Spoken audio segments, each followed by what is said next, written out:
ng bayan, maasahan anumang panahon.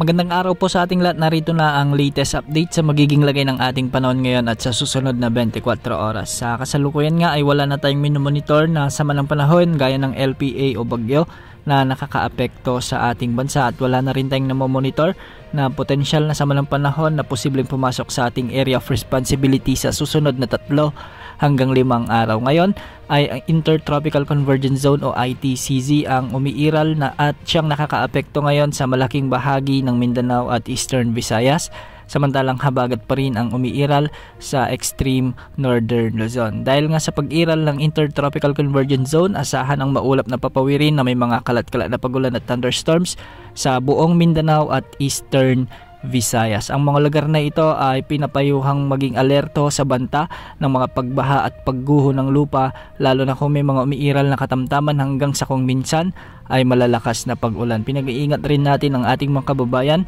lalo na yung ilang araw nang nakakaranas sa mga pag-ulan dahil sa paglambot ng lupa na posibleng magdulot ng mga pagbaha at pagguho ng lupa. Dahil naman sa umiiral na habagat ay magiging maulap pa rin ang mga papawirin na may mga kalat-kalat ding pagulan at thunderstorms sa Batanes, Babuyan Islands at Ilocos Norte. Ang mga lugar ding ito ay posibleng makaranas ng pagbaha at pagguho ng lupa kung may mga katamtaman hanggang sa kung minsan ay malalakas na pag-ulan. Ayon sa Pag-asa, unti-unti nang mawawala ang epekto ng habagat sa mga susunod na araw at magkakaroon tayo ng tinatawag na monsoon break. Ang monsoon break ay ang pansamantalang pagkawala ng habagat at ang magiging mangingibabaw na weather system ay ang easterlies o ang mainit na hangin mula sa karagatang Pasipiko. Dahil naman sa umiiral na easterlies, asahan ang bahagyang maulap hanggang sa maulap na kalangitan na may mga kalat-kalat na pagulan at thunderstorms sa Metro Manila at nalalabing bahagi ng ating bansa. Kaya posible pa rin ang banta ng pagbaha at pagguho ng lupa, lalo na kung may mga umiiral na severe thunderstorms. Dahil nga sa pag-iral ng Intertropical Convergence Zone, ngayong araw ay posible ang mula 50 hanggang 100 mm na pag-ulan sa Surigao del Sur, Agusan del Sur, Davao de Oro, Davao del Norte, Davao Oriental, Davao Occidental at Sarangani. Bukas, mas marami pang lugar sa Mindanao ang makakaranas ng ganitong pag-ulan, lalo na sa Dinagat Islands, Surigao del Norte, Agusan del Norte, Misamis Oriental, Agusan del Sur, Surigao del Sur, Bukidnon, Davao de Oro, Davao del Norte, Davao Oriental, ganito rin sa may Davao del Sur, South Cotabato, Sarangani at Davao Occidental.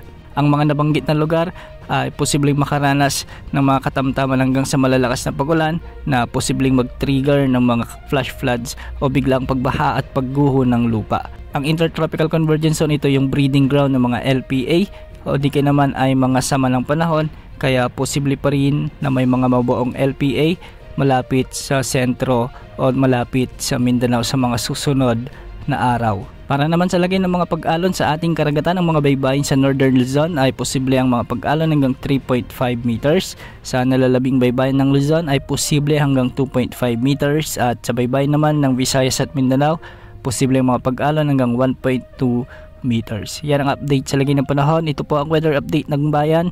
Mag-ingat po tayong lahat.